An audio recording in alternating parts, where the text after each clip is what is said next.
চাঁপাইনবাবগঞ্জে সার্জেনের ধারা খেয়ে দুই যুবক মোটরসাইকেলে বিশ্ব রোডের মাঝে ইন্টিকাল করেছে। ঘটনা ওই সাইড একটা সার্কিট হাউসের ওখানে কয়েকজন সার্জন ছিল, ওদের কাছ থেকে ফার্স্টে পাল্লে চলে আসছে। তারপর এখানে কয়েকজন পুলিশ ছিল, তারা হয়তো পিছন দিক দিয়ে ধরেছে, বাইকটা পিছলে গেছে, তারপর ট্রাকের দিকে চলে গেছে।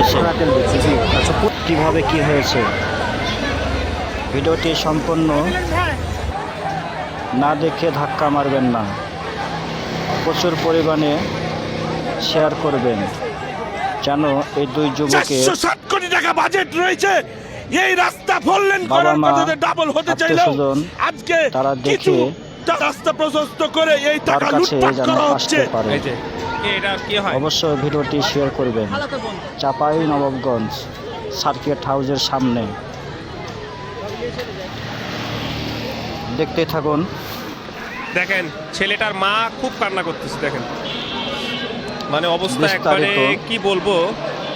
সম্পূর্ণ এই ভিডিওতে দেখা যাচ্ছে তারা খুব দুঃখের সাথে চাকরি বরখাস্ত, চাকরি নিজেরই কথাগুলো প্রকাশ করছে। আমি জনগণের সেবা করতে পারবো না, আমি চাকরি নিজেরই আসলে পুলিশ সার্জন এরা প্রভু হতে যাব, প্রভু হওয়া যাবে না। আবারও আগের মতো শুরু করে দিয়েছে। না পর্যন্ত এটার উনার মুখ থেকে শুনবো, এসপির মুখ থেকে শুনবো উনি এটা কি সমাধান দিচ্ছে। অবশ্যই এটা কিছু হোক, আমরা চাই।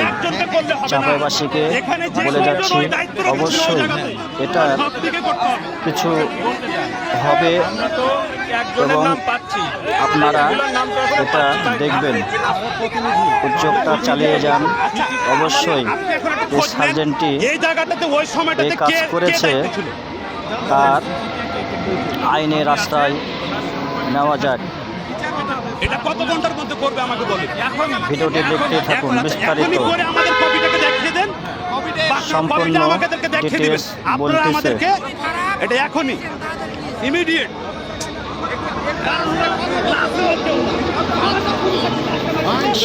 শেয়ার চাই।